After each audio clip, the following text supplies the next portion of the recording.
Olá, pessoal de nutrição, professora Rafaela aqui vos fala. Um prazer estar aqui novamente para mais uma aula de LTT. Bom, pessoal, na aula de hoje nós vamos falar especificamente sobre produção textual. A professora vai falar um pouquinho sobre preposições e vai mostrar para vocês uma lista, tá, delas. E a gente vai falar um pouquinho de fichamento, tá? E para finalizar desse fichamento, a professora vai passar um vídeo auxiliando vocês, né, com relação às normas da ABNT. E vamos iniciar com a produção textual, beleza? Hoje, especificamente, nós só vamos falar desse primeiro tópico aqui, ó, processos de organização textual. Por quê? Porque senão fica um vídeo muito extenso, uma aula muito extensa e pesada, tá? E aí a gente vai parar aqui, ó, em fichamento, tá? E o relatório de leitura a gente continua na próxima aula. Então, a próxima aula vai ser relatório de leitura, paráfrase, resumo, resenha e citação. Beleza? E aí, nas próximas aulas, a professora vai voltar em mecanismos coesivos. A gente vai retomar um pouquinho de uso da pontuação e, se der tempo, a gente vai entrar em mais textos técnicos, tá bom? Bom, vamos lá, pessoal. O processo de organização textual. Então, pessoal, vamos lá. Vamos entrar aqui no primeiro tópico, que são processos de organização textual, tá? Então, a produção textual, ela envolve diversos elementos para ter essa organização textual e se fazer texto. Porém, nem sempre nos damos conta da quantidade de elementos que nós utilizamos, que nós trabalhamos, tá, ao mesmo tempo, tá bom? Bom, só um exemplo. A imagem a seguir, que nós iremos trabalhar, ela pode ser considerada um texto, tá? Se pensarmos como quê? Se pensarmos como base, né, em cada uma, podemos construir um sentido, ou seja, através de uma imagem, construímos um sentido. É isso, tá? E aí, olha só, apesar da variação da sua forma de composição, a imagem é essa daqui, tá? Um texto, ele não pode ser construído aleatoriamente, tá certo? E aí a gente vai entender o que é esse construir um texto aleatoriamente. Então, nós temos aqui essa figura, aparentemente um globo, né? E tem raios dentro dele, tá certo? Então, a figura acima tem um objeto aqui representado, que é esse daqui, tá? E aí eu gostaria de perguntar para vocês, qual nome vocês dariam para esta figura? Ou seja, quando você atribui um nome a algo, você está, querendo ou não, construindo um texto, tá? Então, eu gostaria que vocês pensassem em outras formas, né? Em outras palavras possíveis para nomear o quê? Esta imagem aqui, tá? O ideal é que vocês expliquem, né, o que há de inovador sobre este nome. Então, veja bem, exemplo, se o nome escolhido for bola de raios, tá? Por exemplo, eu estou vendo o quê? Eu estou vendo, de fato, uma bola, né, algo esférico, que emite raios, tá? Então, bola de raios. Por exemplo, poderia ser algo novo, algo inovador, tá? Tal combinação das palavras bola de raios, né? Ela não é comumente utilizada, ela não é utilizada normalmente. É isso que a professora quer dizer para vocês, tá? Ela não aparece, por exemplo, em um dicionário.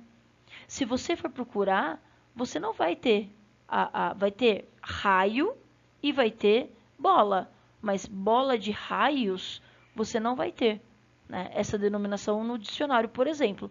Ou seja, esta combinação de palavras seria o quê? Um termo inovador. Eu estou inovando, eu estou através de uma imagem criando um texto, tá? E através dessa imagem, eu construo, né, um termo novo. E aí, olha só, vamos ainda falar da bola de raios, tá, gente? Entretanto, tá, nem tudo, né, nesse nome, tá, hipotético, tá, gente? Porque esse nome é bola essa bola não é bola de raios, tá? Então, estamos utilizando uma hipótese de bola de raios. Você não poderia pensar, por exemplo, em raios bola de, tá? Porque ficaria sem sentido. Eu não tenho sentido se eu falar raios bola de, né? Então, porque na língua portuguesa, ou seja, na nossa gramática, há uma ordem pré-determinada do sentido para que a minha oração, a minha frase tenha sentido, né? Então, vejam bem, por que a professora está passando isso?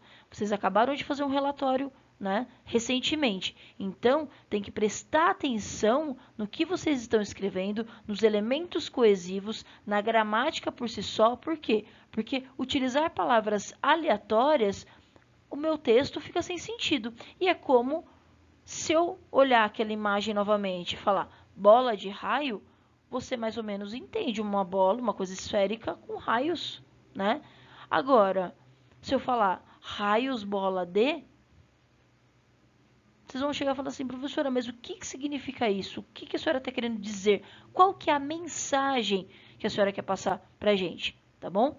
Então, neste sentido, tá? Esta última construção, raios, deixa eu colocar aqui em azulzinho, tá? Raios bola de, então ele fica sem sentido. Essa construção está errada, tá? Por isso que há uma repetição relacionada à ordem das palavras, tá certo? Que é o caso do termo bola de raios, que eu tenho o quê? Dois substantivos e ligados por uma preposição, tá? Como, por exemplo, carta de amor, relatório de estágio. Então, eu sempre estou utilizando aqui, olha, a minha preposição de, tá? Bola de raio, raios, tá certo? Então, sempre ter esta coerência nos textos, tá, gente? Isso é imprescindível, é importantíssimo que vocês tenham essa coerência, tá bom? Bom, mas aí a professora falou de preposição, né? Tá, mas o que é preposição? Vamos relembrar um pouquinho sobre preposição? E aí eu tenho uma lista aqui para vocês, tá? A preposição é uma palavra gramatical, ela não varia, tá certo? E ela liga elementos de uma frase, tá certo? E ela estabelece o quê? A relação entre as palavras, tá certo? Então, veja, bola de raio. O raio é de quem? Da bola, tá? Então, eu tenho aqui esses elementos de ligação. O de, tá? Que quando eu falo do Murilo, por exemplo, eu estou falando de mais o. Significa, eu formo a preposição do, tá? Eu estou juntando essas palavras, então vira do. Quando eu falo dele, o celular é dele, tá? Eu estou utilizando de mais o ele, dele, tá? De mais este, deste. De mais isto, disto.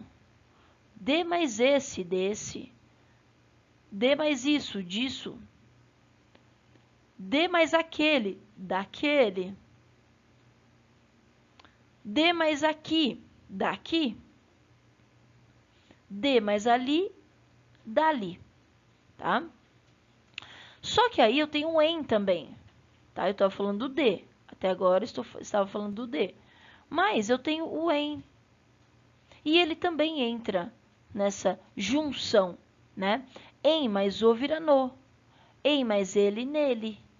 Em mais este vira neste. Ei, mas isso vira nisto. Ei, mas esse vira nesse. Ei, mas isso nisso. Ei, mas aquele naquele. Ei, mais um num. Tá? Então, essas palavras, elas existem e estão corretas. Tá? Tudo vai depender de onde você vai empregá-las. Por ou per, tá? Por mais o vira pelo. Por mais a vira pela. Por mais os pelos. Por mais as pelas. Tá bom? Então, é isso. E aí eu tenho o a, tá? Que é a famosa crase, tá? O acraseado. O que significa o acraseado, professora? É o a mais a. Então, eu tenho um acraseado. Sempre quando eu tenho uma crase, e a professora vai dar uma aula de crase, tá?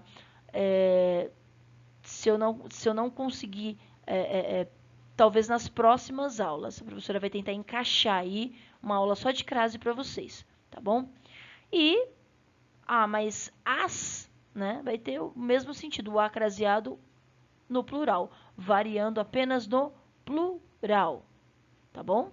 Então, são essas relações aí que eu gostaria que vocês que estivesse muito claro, tá? Quando eu falo bola de neve, bola de fogo, bola de raios, tá? O de, ele é uma preposição que está ligando aí os meus dois substantivos, ok?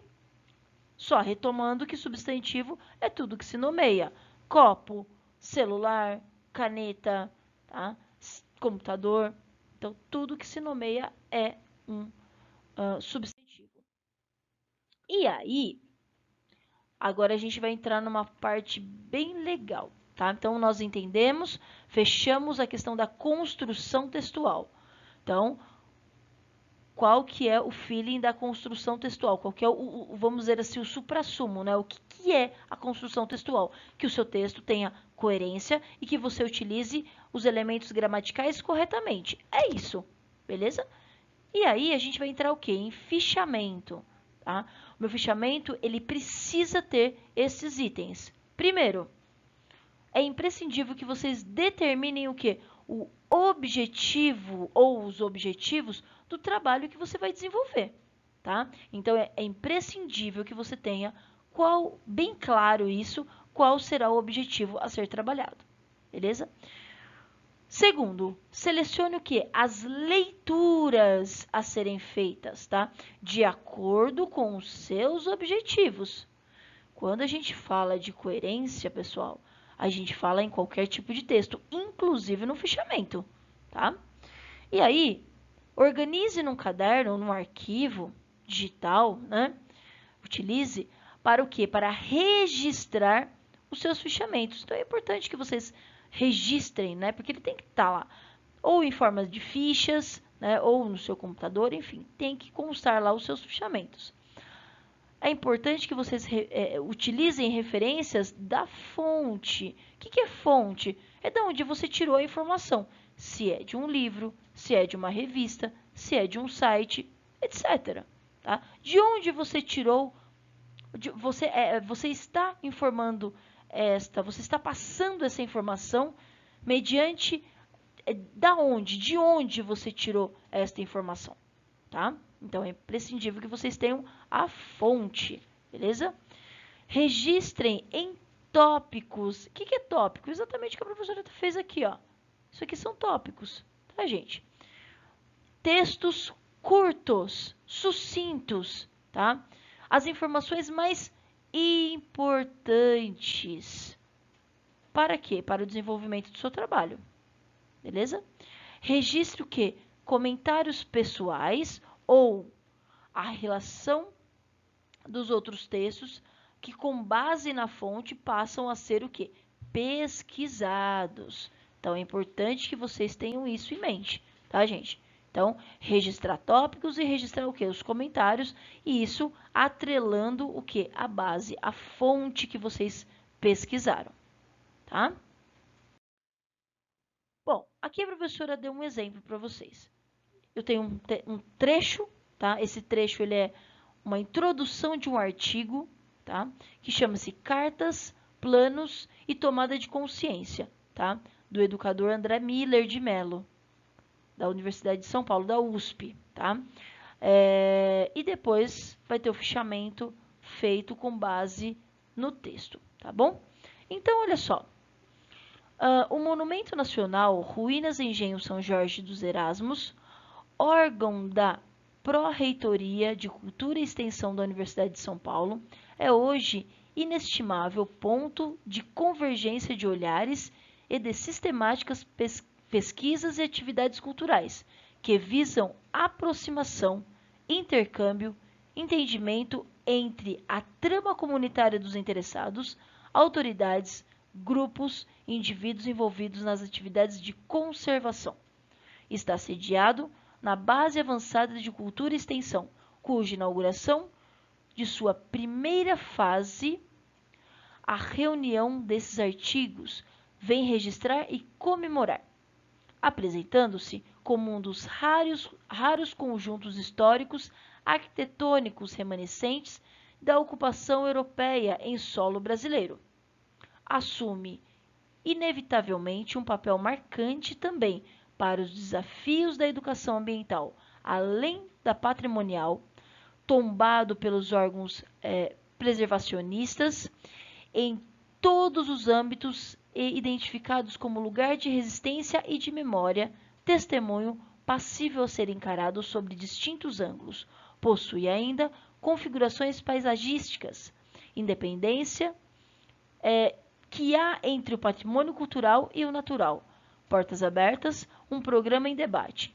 Monumento Nacional Ruínas Engenho São Jorge dos Erasmos, Santos, São Paulo.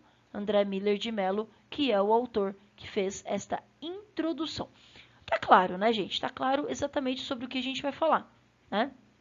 Então, o meu fichamento, ele vai precisar do quê? Ele vai precisar sobre o que eu vou falar, né? E as informações, tá certo? Então, vamos para o fichamento feito com a base desse texto. Olha só, bem curtinho, né? Eu inicio com o nome do autor, tá? O nome, o título, né? Do meu texto. Eu falo sobre, no caso, este arquivo foi feito de um programa em debate, tá? Da onde? Da Pró-Reitoria de Cultura e Extensão Universitária da Universidade de São Paulo. Percebam que ele poderia ter utilizado a sigla USP, mas ele utilizou Universidade de São Paulo. É muito rico vocês colocarem em um texto. Se quiser colocar sigla, pode colocar, né, entre parênteses, mas é importantíssimo que vocês escrevam por extenso sobre o que vocês estão falando ou sobre o local, tá? Então, Universidade de São Paulo. O que? Vamos falar sobre o Monumento Nacional, aqui, ó. Monumento Nacional Ruínas Engenho São Jorge dos Erasmos, tá? Aqui, ó, de novo, ó, USP, aqui sim eu tenho a sigla, tá? O ano que foi feito e a cidade, tá bom? A gráfica, que aqui essas informações eu tiro do meu livro, tá? A página e, de novo, o texto o título do meu texto, tá bom? Bom, primeiro tópico, veio o quê? Centro de pesquisas. Lembra que a professora falou?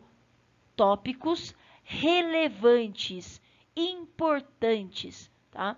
Que é o que aqui? Centro de pesquisas e atividades culturais para diversos públicos. Opa, deixa eu apagar aqui que ficou feio, tá? Então, este é o primeiro tópico. É o centro de atividades.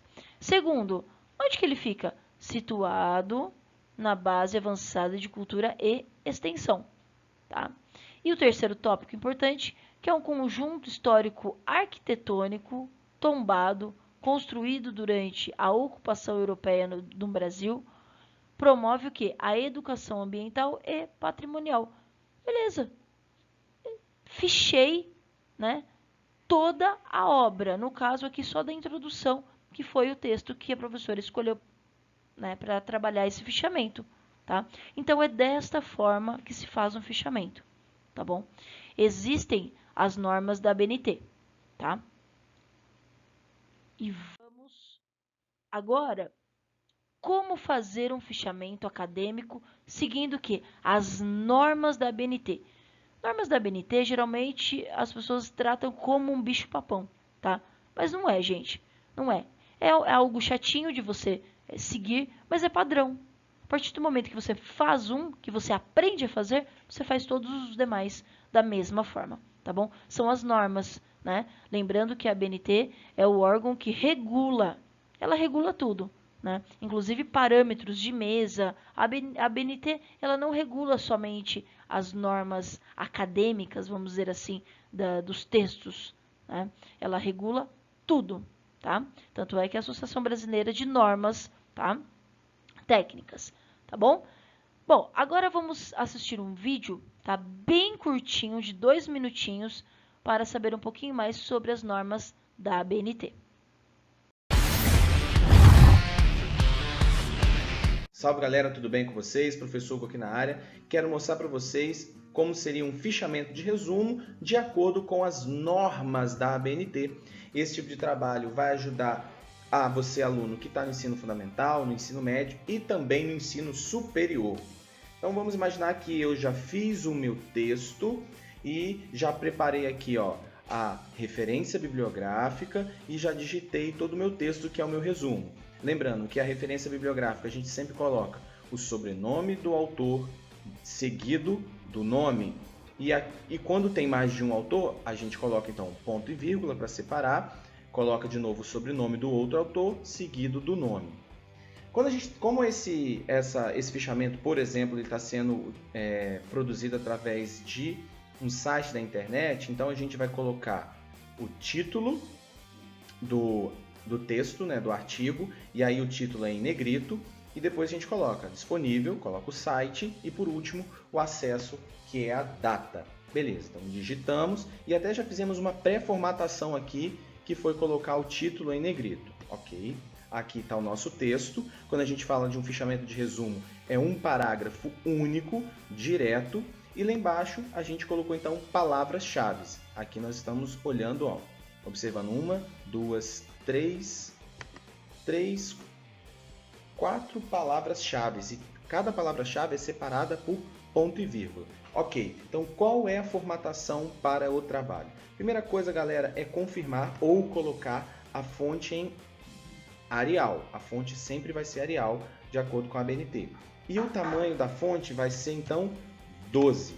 Alterado a fonte e o tamanho, a gente agora vem aqui em justificar. Então, o texto vai ficar todo justificado. E, para finalizar, é só você vir no seu resumo, no seu texto, vem aqui em formatar parágrafo, espaçamento entre linhas e deixa 1,5 linha. Pronto. Então, o seu trabalho acadêmico, o seu fichamento está pronto aqui, a referência, de acordo com as normas, o texto, vamos colocar mais um espaço aqui, Arial 12 e justificado com 1,5 linha, beleza? Espero que vocês tenham curtido a informação, se inscreve no canal se você não é inscrito, até a próxima e tchau! Bom, então vocês acabaram de ver aí, fácil, né, gente? É como a professora falou, se você faz da primeira vez, você pega o jeito e faz eternamente, tá, gente? Depois que pegou o jeito, você acaba se acostumando, tá? E toda vez que um professor pedir uma atividade, é interessante que vocês treinem, né, que vocês pratiquem as normas da ABNT em todos os trabalhos. Por quê? Porque na hora que vocês forem fazer o TCC, né, vocês já terão vocês já saberão as normas e aí fica mais fácil, tá bom? Pessoal, a videoaula de hoje é isso, tá? A professora não vai se estender muito, por quê? Porque vocês agora terão uma atividade para fazer, tá? A professora vai dar um texto para vocês, tá? Com todas as informações e vocês farão um fichamento, tá? Deste texto, tá bom? Então eu vou pegar todas as informações necessárias que vocês vão precisar para fazer. Eu quero que vocês comecem a fazer o fichamento agora. Por quê? Porque se vocês tiverem qualquer dúvida, a professora está online para assessorá-los no que for preciso, tá bom? Então, nesse exato momento, a professora vai liberar a atividade, se a plataforma já não liberou até esse presente momento, e aí vocês irão fazer esse fichamento, tá bom? A videoaula por hoje é só, pessoal. Até a próxima aula. Fiquem com Deus. Até a próxima aula.